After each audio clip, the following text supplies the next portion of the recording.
இந்த அத்தாரிட்டி வந்துருச்சுன்னு உடனே பெருமை வந்துடக்கூடாது. நான் இந்த இடத்துல இன்னொரு வசனத்தை நான் குறிப்பிட விரும்புறேன். நம்ம ஆண்டவருடைய குவாலிட்டியை பாருங்க. யோவான் எழுதின சுவிசேஷம் 13ஆம் அதிகாரம் 3வது வசனம். யோவான் எழுதின சுவிசேஷம் 13ஆம் அதிகாரம் 3வது வசனத்துல வேதம் சொல்லுது, தம்முடைய கையில் பிதா எல்லாவற்றையும் ஒப்பு கொடுத்தார் என்பதையும். நல்ல கவனிங்க. இப்போ பிதா இயேசு கையில எல்லாத்தையும் ஒப்பு கொடுத்துட்டார்.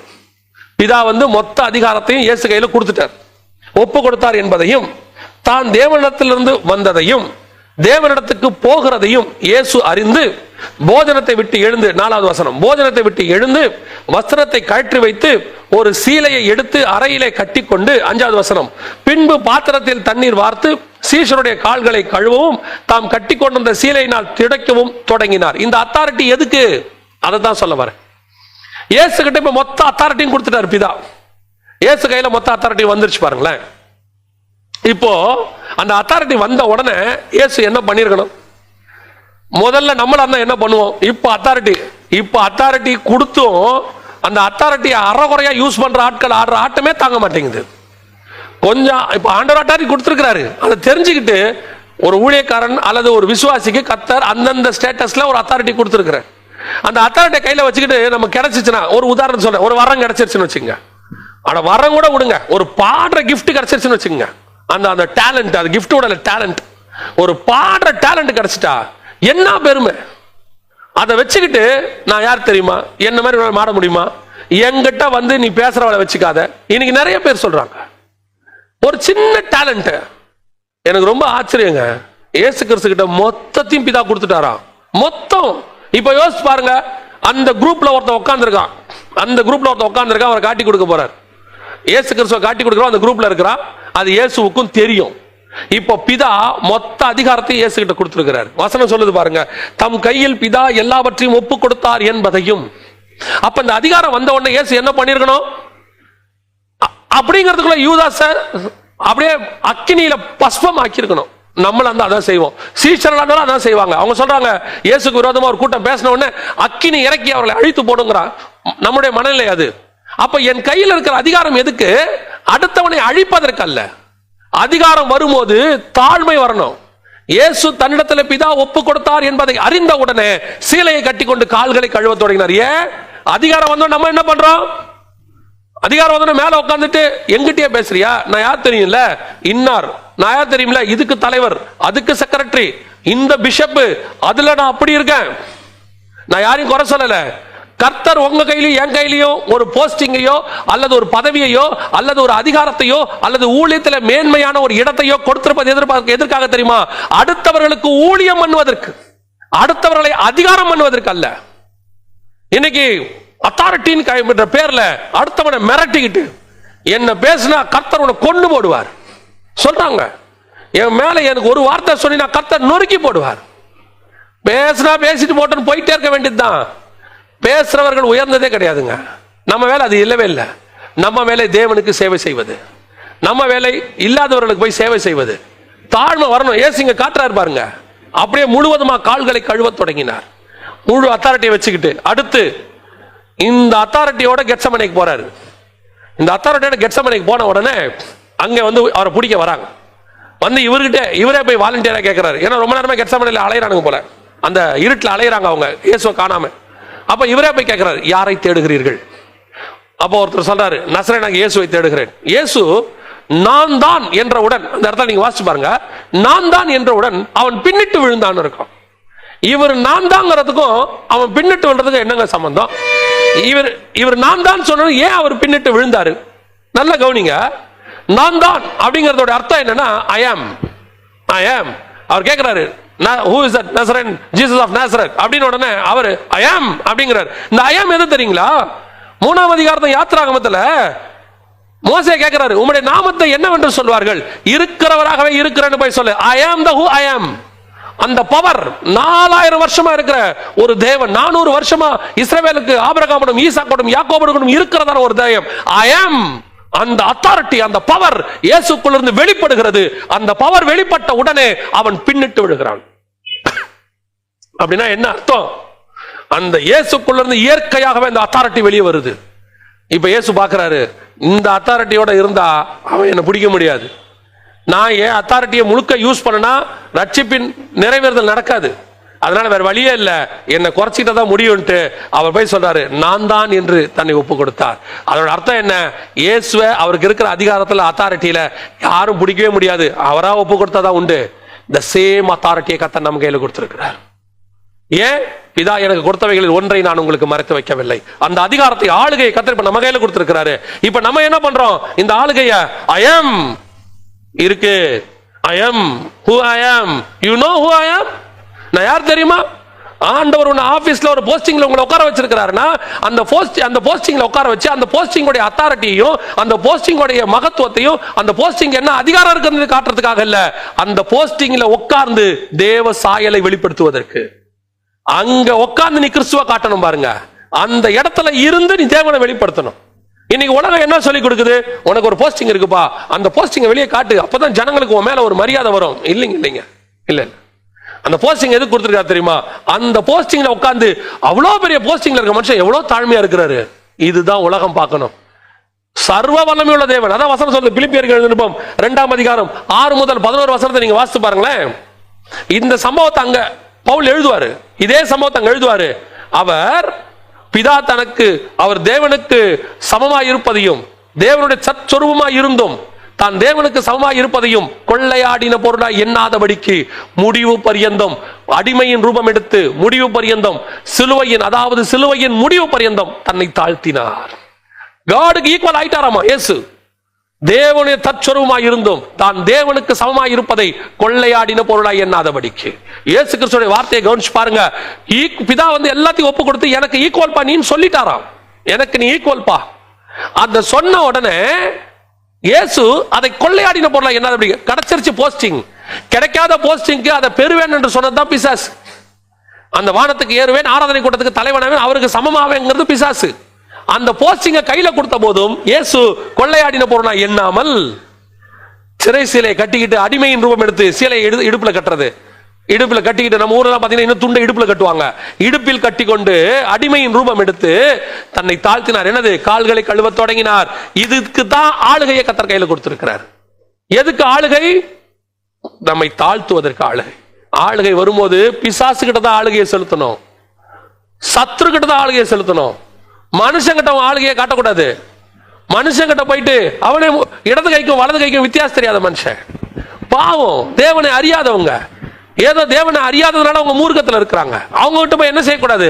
நம்ம ஆளுகையை காட்டி உன்னை நொறுக்கி போடுவேன், கொன்னு போடுவேன், அப்படி போடுவேன். இல்ல, விசுவாசி கிட்ட போய் நம்முடைய ஆளுகையை காட்டக்கூடாது. விசுவாசிகள் அவிசுவாசி கிட்ட போய் ஆளுகையை காட்டக்கூடாது. பிசாசு கிட்ட காட்டணும். பிசாசு கிட்ட காட்ட முடியல பாருங்க. இன்னைக்கு அவன் ஓடி போவான், அவனை எதிர்த்து நில்லுங்கள், அவன் ஓடி போவான் இருக்கு. பாவத்துக்கு விலகி ஓடுங்கள் இருக்கு. நம்ம ஆப்போசிட்டா செஞ்சுக்கிட்டு இருக்கிறோம். பிசாசுக்கு பயந்துகிட்டு இருக்கிறோம், ஆனா பாவத்துக்கு எதிர்த்து நின்றுகிட்டு இருக்கிறோம். தெரியுமா உங்களுக்கு? இன்னைக்கு நம்ம செய்யறது என்ன தெரியுமா? ஆண்டவர் சொல்றாரு பிசாசுக்கு எதிர்த்து நில்லுங்கள், ஆனா பாவம் வரும்போது விலகி ஓடுங்கிறாரு. நாம என்ன செஞ்சிட்டு இருக்கோம் தெரியுமா? பிசாசுக்கு விலகி ஓடிக்கிட்டு இருக்கிறோம். அங்க போனா பிசாசு, இங்க போனா பிசாசு, காத்து கருப்பு எல்லாம் இருக்கு, சிவப்பு பச்சை மஞ்சள் எல்லாத்துக்கும் பயப்படுவாங்க. ஆனா பாவத்தை வந்தா அந்த இடத்துல அந்த பாவம் எனக்கு ஒன்றும் செய்யாது. என்ன செய்யாது?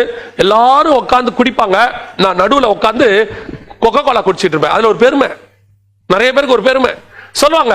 எல்லாரும் உட்காந்து ட்ரிங்க்ஸ் பண்ணிட்டு இருந்தாங்க, ஆனா நான் மட்டும் கொக்கோ கோலா குடிச்சேன். ஏன்? அந்த பாவம் என்னை ஒன்றும் செய்யாது. ஆண்டவர் சொல்றாரு விலகி ஓடு. ஏன்? நீங்க அப்படி உட்கார்ந்து இருக்கும் போது தூரத்துல இருந்து பாக்குறவங்களுக்கு என்ன தெரியும்? அங்கே ஒரு 10 துன்மார்க்கரும் ஒரு பரிசுத்தவானும் உட்கார்ந்து கொக்கோ கோலா குடிச்சுக்கிட்டு இருக்காருன்னு தெரியும். அங்கே இருளில் இருக்கிற அந்த 10 துன்மார்க்கு நடுவில் ஒரு வெளிச்சம் தோன்றுகிறதே. அப்படியா சொல்ல போறான்? 11 துன்மார்க்க உட்கார்ந்து இருக்கான்னு தான் சொல்ல போறான். அதுக்கு தான் சொன்னாரு விலகி ஓடு. நம்ம என்ன பண்ணுவோம்? அதுக்கு எதிர்த்து நின்றுகிட்டு இருப்போம். ஒரு அசுத்தமான ஒரு படம் ஓடுதுன்னா அது என்னை ஒன்றும் செய்யாது, அந்த இச்சை என்னை ஒன்றும் செய்யாது, அங்க உட்கார்ந்து இருக்கும். நம்ம நீங்க பாத்துக்கிட்டு இருக்கும்போது அவன் என்ன நினைப்பான்? அவர் அதை ஜெயிச்சுக்கிட்டு இருக்காரு நினைப்பான். அந்த அசுத்தமான படத்தை அவர் உத்து பார்த்துக்கிட்டு இருக்கிறாரு, அவர் ஜெயித்து கொண்டிருக்கிறார், அவர் கண்களில் இருந்து அக்கினி புறப்பட்டு சுட்டெரித்து கொண்டிருக்கிறார் சொல்ல போறான். அது பாருங்க ஒன்னு உட்காந்து எப்படி பார்த்துக்கிட்டு இருக்கு, அதுதான் சொல்ல போறான். ஆண்டவர் சொல்றார் விலகி ஓடு பாவத்து. எதை எடுத்து நிக்கணும்? பிசாசை எடுத்து நிக்கணும். அதுக்கு தான் ஆளுகை. இன்னைக்கு நம்ம மாத்தி பண்ணிட்டு இருக்கிறோம். ரெண்டாவது ஆளுகை எதுக்கு? நம்முடைய ஆளுகை அடுத்தவருடைய வாழ்விற்காக. இயேசு கிறிஸ்து பிதா எல்லாத்தையும் இப்ப பாருங்களேன், முந்தின நாள் நைட்டு தாங்க பிதா எல்லாத்தையும் கொடுக்குறாரு. முந்தின நைட்டு எல்லாத்தையும் கொடுக்குறாரு. எல்லா ஆளுகையும் கையில கொடுத்த பிறகு இவர் சிலுவையில் போய் அடிக்கணும். இந்த ஆளுகை எதுக்கு கொடுக்கிறார் தெரியுமா? இப்ப இவர் ஆளுகை செய்யறதுக்காக கொடுக்கல, இந்த ஆளுகை கொடுக்கறது ஒரு டெஸ்ட். இப்ப ஆளுகை கையில கொடுத்தாச்சு, யூதாஸ் காட்டி கொடுக்க போறான். என்ன பண்ண போற யூதாஸ? பரலோகம் கேட்கும் இயேசுவ. யூதாஸ பார்த்த உடனே கோபமா, துன்மார்க்கனே உன்னை ஒழித்து கட்டுகிறேன் பார், இல்ல நீ செய்வதை துரிதமாய் செய். அடுத்து சிலுவையில் ஒருத்தன் அறையிறான், இதுல ஆசாரியன் வீட்டுல ஒருத்தன் அறையிறான், துப்புறான், ஒருத்தன் தாடியை பிடிச்சி இழுக்கிறான், எல்லாம் நடக்குது. 1 அடிக்கிறாங்க, எல்லாம் நடக்குது. இப்ப மொத்த பவரும் கையில இருக்கு, மொத்த பவரும் கையில இருக்கு. கையில வச்சு இப்ப பரலோகம் பார்க்கும், இந்த பவர் உங்க கையில இருக்கு. நீ கேட்டா ஒரு லேகியோனுக்கு அதிகமான இறங்குவாங்க, அத்தனை பேரும் நொறுக்கி போடுவாங்க. இப்ப நீங்க நினைச்சீங்கன்னா ஊனீங்கன்னா எல்லாம் பஸ்வமாயிரும். என்ன பண்ண போறீங்க? இல்ல, இந்த ஆளுகை எனக்கு கொடுக்கப்பட்டது அவர்களை அழிப்பதற்காக அல்ல, இது எனக்கு டெஸ்ட். இந்த பதவி, இந்த ஆளுகை எனக்கு கொடுக்கப்பட்ட டெஸ்ட். ஏன்? இந்த பவரோடு கூட நான் எவ்வளவு தாழ்மையா இருக்கிறனோ அது ரட்சிப்புக்கு வழிவகுக்கும், அநேகருக்கு அது வழிவகுக்கும். இதுதான் ஃபைனல் டெஸ்ட். இப்ப சிலுவையில மேல ஏறியாச்சு. கடைசி கொஸ்டினை கேட்டான் பாருங்க ஒருத்தன் வந்து, நீ தேவனுடைய குமாரனை ஆனால். ஏன்னா இயேசு எதுக்கு தெரியுமா வந்தார் இந்த பூமிக்கு? தான் தேவனுடைய குமாரன் நிரூபிக்க தான் வந்தார். ஆரம்பத்துல இருந்து அவர் ஒரு கேள்விதான் கேட்பாரு, நீங்கள் என்ன யார் என்று சொல்லுகிறீர்கள், நீங்கள் என்ன யார் என்று சொல்லுகிறீர்கள். அவர் தேவனுடைய குமாரன், அதை ப்ரூவ் பண்ண தான் வந்தாரு. இப்போ ஒருத்தன் கடைசி கொஸ்டின், தேவனுடைய குமாரனை இறங்கி வரும். இப்ப அதுக்காவது அவர் ப்ரூவ் பண்ணணும். ஆமா, I am the son of God. பாக்குறியா? இறங்கி வந்து ப்ரூவ் பண்ணிட்டா? இல்ல இல்ல இல்ல. பதவி என்பது என்ன? உங்களுடைய பவரை ப்ரூவ் பண்றதுக்கு இல்ல. பதவி என்பது ஆண்டவர் கொடுத்த அதிகாரம். எதற்கு? உங்களுடைய அதிகாரத்தை நீங்கள் காட்டி அவங்களுக்கு முன்பாக மேஜிக் பண்ணி உங்களுடைய பவரை காட்டுறதுன்றது மேஜிக் காட்டுற மாதிரி காட்டக்கூடாது. நீங்க அந்த இடத்துல வந்துட்டு பிராக்டிஸ் பண்ணி காட்டக்கூடாது. நிறைய பேர் பிராக்டிஸ் பண்ணி காட்டுறாங்க. நிறைய பேர் சபைகள்ல வந்துட்டு தண்ணியை திராட்சை ரசமா மாத்திரம் பாருங்க. எதுக்கு மாத்துறீங்க? இயேசு மாத்தினது எதுக்கு தெரியுமா? அங்கே தண்ணீர் திராட்சரசமாய் குறைந்தது, அதற்கு பின்னால ஒரு ஆவிக்குரிய சத்தியம் இருந்தது, அதனால கர்த்தர் மாத்தினாரு. இயேசு பிராக்டிஸ் பண்ணி காட்டல. பாருங்க, எல்லாம் வாங்க, எல்லாம் வாங்க, பாருங்க இப்ப தண்ணியை திராட்சரசமா மாத்துறேன், எனக்கு பவர் இருக்கு பாத்தீங்களா? எல்லாம் வாங்க, எல்லாம் வாங்க, நான் தண்ணி மேல நடக்கிறேன் பாருங்க. ஏன்னா நீ மேஜிக் பண்ற, தண்ணி மேல நடக்கிறான், தண்ணி மேல நடக்கிறேன் பாத்தீங்களா? எனக்கு அந்த இது இருக்கு, பவர் இருக்கு பாத்தீங்களா? மேஜிக் பண்றதுக்கு வரல. இன்னைக்கு சபைகள்ல மிராக்கிள்ஸ் மேஜிக் பண்ணப்படுகிறது. எதற்காக? எனக்கு அந்த பவர் இருக்கு, எனக்கு அந்த வரம் இருக்கிறது, அதனால அதை காட்டுவதற்கான ஒரு வழிவகையாகத்தான் அதை பயன்படுத்தி கொண்டிருக்கிறார்கள். கர்த்தர் உங்களுக்கு எனக்கு கொடுத்திருக்கிற அதிகாரம் என்பது பிராக்டிஸ் பண்ணுவதற்கு இல்ல, அடுத்தவருடைய வாழ்க்கைக்காக. அந்த அதிகாரத்தை வச்சு அடுத்தவங்களை வாழ வைக்கணும். அதுதான் கர்த்தருடைய பிளான். அதுக்கு தான் ஆண்டவர் அதை கொடுத்திருக்கிறார். இன்னைக்கு நம்ம என்ன செஞ்சுக்கிட்டு இருக்கிறோம்? பிராக்டிஸ் பண்ணிக்கிட்டு இருக்கிறோம். அதை வச்சுக்கிட்டு பிராக்டிஸ் பண்ண விரும்புறாங்க. ப்ராஃபசி கர்த்தர் எது கொடுத்தாரு?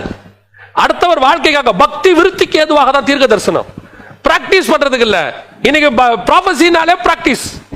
அதுல வேற ஒரு சிலர்லாம் சொல்றாங்க, செமினார் கூட்டு போகும்போது நல்லா சொல்லுங்க, வாய் திறந்து ப்ராஃபசி சொல்லிக்கிட்டே இருங்க. ஃபர்ஸ்ட் 10 தப்பா இருக்கும், அப்புறம் 9 தப்பா இருக்கும், 2 கரெக்டா, 1 கரெக்டா இருக்கும், அப்புறம் 8 தப்பா இருக்கும், 2 கரெக்டா இருக்கும், அப்புறம் 7 தப்பா இருக்கும், 3 கரெக்டா இருக்கும், கடைசியா நீங்க சொல்றதெல்லாம் கரெக்ட் ஆயிரும். என்னது இது? இது என்னது? கிரிக்கெட்டா? 6 பால் ஆடுங்க, ஃபர்ஸ்ட் 6 பால்லையும் போல்ட் ஆயிருவீங்க, அப்புறம் 5 பால்ல போல்ட் ஆவீங்க, அப்புறம் 4 பால்ல போல்ட் ஆவீங்க. பிராக்டிஸ் ஆகுது. இதுல கேமா? இது வரம், கிஃப்ட். உன் மூலமாய் தேவன் பேசணும். இப்ப என்ன பண்ணிருப்பாரு சாமுவேலு, ஏசாயா, இவங்க என்ன பண்ணிருப்பாங்க? எலியா, இவங்க என்ன பண்ணிருப்பாங்க? ஃபர்ஸ்ட் வனாந்தரத்துல பிராக்டிஸ் பண்ணி போய் தீர்க்க தரிசனம் வச்சிருப்பாங்க. எல்லாம் ஆளுக்கு இஷ்டத்துக்கு தீர்க்க தரிசனம் சொல்லி எல்லாம் தப்பாய் கடைசியா இப்ப நான் கரெக்டா சொல்ல ஆரம்பிச்சிட்டாரு. இப்ப நீங்க என்ன பயன்படுத்துங்க, எலியாவே வா போலாம், பிராக்டிஸ் பண்ணி முடிச்சிட்டியா, இப்ப சொல்லி கரெக்டா இருக்க, நான் ஒரு தடவை செக் பண்ணிக்கிறேன், அதுவா? இன்னைக்கு நம்முடைய வரங்கள் பிராக்டிஸ் பண்ணப்படுகிறது. பிராக்டிஸ் பண்ணப்படுகிறது. Don't practice gifts in the church. உங்களுக்கு கொடுக்கப்பட்ட அதிகாரத்தை பிராக்டிஸ் பண்ணாதீங்க. அது பக்தி விருத்திக்கு ஏதுவாய் கொடுக்கப்பட்டது, அடுத்தவர் நலனுக்காக. இயேசு கிறிஸ்துவுக்கு எதுக்கு அதிகாரம் கொடுத்தாங்க தெரியுமா? தாழ்மைக்காக. கால்களை கழுவவும். தாழ்மை வரணும். ஆண்டவர் என்கிட்ட ஒன்று கொடுக்கும் போது அந்த தாழ்மை வந்துடணும். காலை கழுவுற இடத்துக்கு நீ வந்துடணும். அதுக்கு தான் ஆண்டவர் அந்த அதிகாரத்தை கொடுத்து பார்த்தார். நீங்க வந்திருக்குதா? மிக முக்கியமாக ஆளுகை இயேசுவின் கையில வந்துருச்சு. அந்த ஆளுகை நம்ம கையில வந்திருக்கு. முதலாவது ஆளுகை பிசாசை விரட்டுவதற்கு, இரண்டாவது ஆளுகை தாழ்மையோடு கூட இருப்பதற்கு, அடுத்தவர் நலனுக்காக. இப்ப கடைசியா ஆண்டவர் ஒரு ஆளுகைய இயேசு கையில கொடுக்கிறார். இது என்ன ஆளுகை? வாசிங்க, கவனிங்க. மார்க் எழுதின சுவிசேஷம் 4ஆம் அதிகாரம் 39வது வசனத்துல, மார்க் 4:31, இயேசு காற்றையும் கடலையும் அடக்குகிறார். காற்றையும் கடலையும் அடக்குறார். இந்த காற்றையும் கடலையும் அடக்குறதுல நிறைய பேருக்கு ஒரு ஒரு சின்ன சந்தேகம் இருக்கும். இந்த இயற்கை தேவன் படைச்சது தானே, இயற்கைக்கு நல்லா இவரை தேவன்னு தெரியுமே, மனுஷனுக்கு மட்டும்தானே தெரியாது, இயற்கை எல்லாத்துக்கும் இவர் தேவன்னு தெரியுமே, எப்படி இந்த இயற்கை தேவனுக்கு எதிராக எழும்பி வந்தது, இது எப்படி வந்துச்சு அப்படின்னு சொன்னா கவனிச்சுக்கொள்ளுங்க. வேதம் தெளிவா சொல்லுது, தம்முடைய ஊழியரை அக்னி ஜுவாலைகளாகவும் தூதர்களை காற்றுகளாகவும் அவர் பயன்படுத்துகிறார்னு சங்கீதத்தில் இருக்கு. இந்த தூதர்கள் யாருன்னு கேட்டீங்கன்னா காற்று. இப்போ 2 வகையான தூதர்கள் இருக்கிறாங்க. ஒன்று தேவனுக்கு கீழ்ப்படுகிற தூதர்கள், இன்னொன்று தேவனுக்கு எதிரான தூதர்கள். இப்போ இயேசு கிறிஸ்து அந்த கடல் மேல நடந்து வர்றார். நடந்து வரும்போது காற்று வீசுது. அந்த காற்று வீசின உடனே அவர் கடலையும் காற்றையும் பார்த்து இறையாதே அமைதலாயிரு என்றார். அதட்டினார். வசனம் சொல்லும், அதட்டினார். இமிடியேட்டா பாருங்க அவைகள் அடங்கியது. அப்ப இது யாரு? இந்த காத்து யாருன்னா நமக்கு எதிராக செயல்படக்கூடிய பிசாசினுடைய ஆவிகள். அது என்ன செய்யும்? இயற்கையை எழுப்பி விடும்.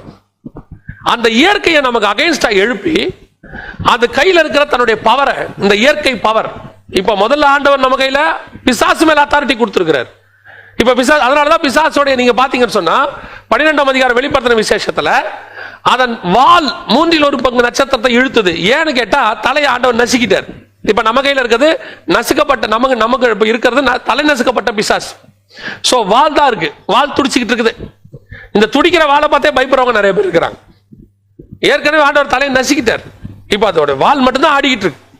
இப்ப அந்த வாழை வச்சுட்டு அது என்ன பண்ணுது? தம்முடைய தூதர்களை ஏவி நமக்கு எதிராக இயற்கையை திருப்போம். காற்று, இந்த எபேசியர் புஸ்தகம் 2ஆம் அதிகாரத்தில் நம்ம ஏற்கனவே ஃபைனல் கால்ல ஒன்றில் பார்த்துருக்கிறோம். 2ஆம் அதிகாரத்தில் இந்த வானம் ஆகாயத்து பிரபு ஆகிய அப்படின்னு இருக்கும்.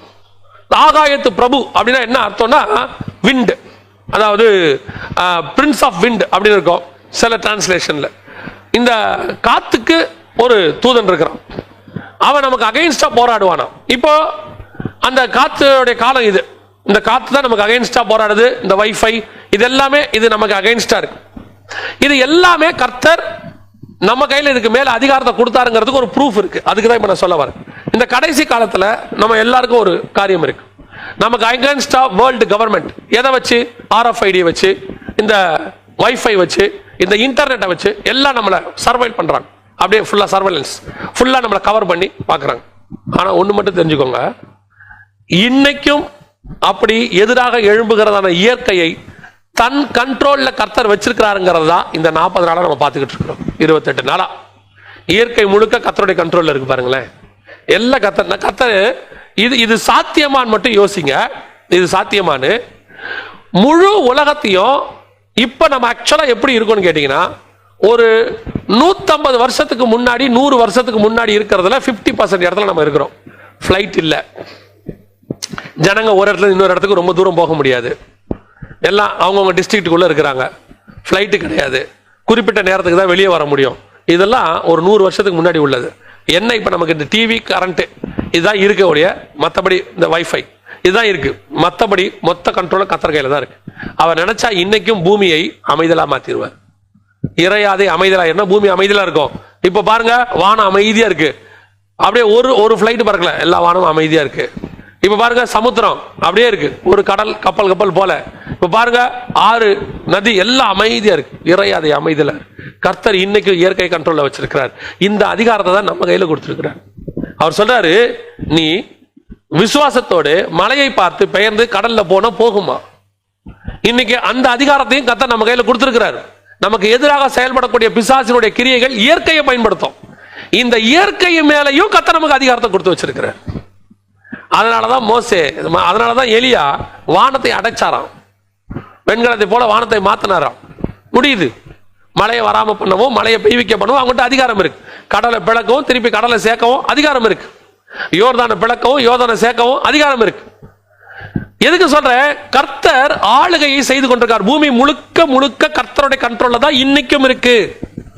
அந்த ஆளுகை நம்ம கையிலையும் இருக்கு. இந்த ஆளுகையை நாம் 2 விதத்துல யூஸ் பண்ணணும். ஒன்று, பிசாசுக்கு எதிராக அந்த அத்தாரிட்டியை யூஸ் பண்ணணும். இன்னொன்னு மனுஷனுக்கு எதிராக தாழ்மைப்படணும். இது எப்படிப்பட்ட ஒரு விஷயம் பாருங்க. பிசாசுக்கு எதிரி கிட்ட தான் அதை யூஸ் பண்ணணும், மனுஷங்கிட்ட அந்த அத்தாரிட்டியை யூஸ் பண்ணக்கூடாது. இப்ப நம்ம ஆப்போசிட்டா செஞ்சுக்கிட்டு இருக்கிறோம். இப்ப ஆண்டவர் நினைச்சாருன்னா யோசிச்சு பாருங்க, தன்னுடைய அத்தாரிட்டியை மனுஷங்கிட்ட காட்ட ஆரம்பிச்சா மனுஷன் நம்ம இருக்க முடியுமா? அந்த பூமியில இருக்கவே முடியாது. இப்ப அந்த ஆளுகையை இயேசு நம்ம கையில கொடுத்திருக்காரு. எதுக்காக? இன்னைக்கு நிறைய பேர் தனக்கு கொடுக்கப்பட்ட ஆளுகையை மிஸ்யூஸ் பண்ணிக்கிட்டு இருக்காங்க. இப்ப அந்த ஆளுகை முழுவதுமாக என் கையில் கொடுக்கப்பட்டிருக்கு. நான் என்ன செய்ய போகிறேன்? இயேசு அந்த ஆளுகை வந்தபோது முடிவு பரியந்தம் தன்னை தாழ்த்தினார்.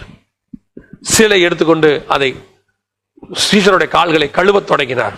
எனக்கு எதிராக பேசும்போது, எனக்கு எதிராக துப்பும் போது, எனக்கு எதிராக குட்டும் போது, என்னை சிலுவையில் அறையும் போது, என்னை நிர்வாணப்படுத்தின போது அவர் அமைதியாக இருந்தார். இத்தனைக்கும் உலகத்தினுடைய சகல ஆளுகையும் அவர் கையில் இருக்கு.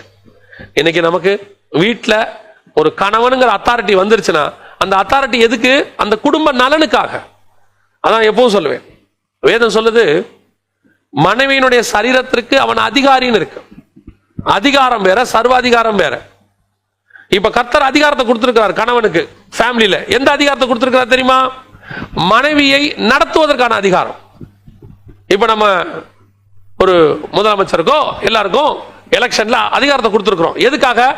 நம்மை பாதுகாப்பதற்காக தான் அந்த அதிகாரம், நம் நலனுக்காக அந்த அதிகாரம், நம்மளுடைய சேஃப்டிக்காக அந்த அதிகாரம். இப்ப அந்த அதிகாரத்தை அவங்க இஷ்டப்படி நம்ம நலனுக்கு எதிராக பயன்படுத்தினா அதுக்கு பேர் தான் சர்வாதிகாரம். அப்ப ஆண்டவர் கணவனுக்கு அதிகாரம் கொடுத்திருக்கிறார் மனைவியின் சரீரத்தின் மேல, குடும்பத்தில். எதுக்காக? அந்த குடும்பத்தை நடத்துவதற்கு, மனைவியை காப்பாற்றுவதற்கு, பிள்ளைகளை காப்பாற்றுவதற்கு தான் அந்த அதிகாரம். அப்ப கணவன் நான் யார் தெரியுமா? இந்த குடும்ப தலைவன் சொல்லி தான் இஷ்டப்படி குடும்பத்தை சின்னாபின்னப்படுத்தி மனைவியை அடித்து தன் இஷ்டப்படி அவன் நாசப்படுத்துவானால் அது சர்வாதிகாரம், அதிகார துஷ்பிரயோகம். இதத்தான், இந்த டிஃபரன்ஸ் தான் நான் சொல்ல வரேன். எனக்கு ஆண்டவர் கொடுத்திருக்கிறது அடுத்தவங்க நன்மைக்காய் செய்வதற்கான அதிகாரம். அந்த ஆளுகை எதற்கு? அவர்களை நன்மையாய் நடத்துவதற்கு. இப்ப இயேசு கிட்ட அந்த மொத்த ஆளுகையே வந்துச்சு. அந்த ஆளுகை எதற்கு? பிதாவே இவர்களை மன்னியும்.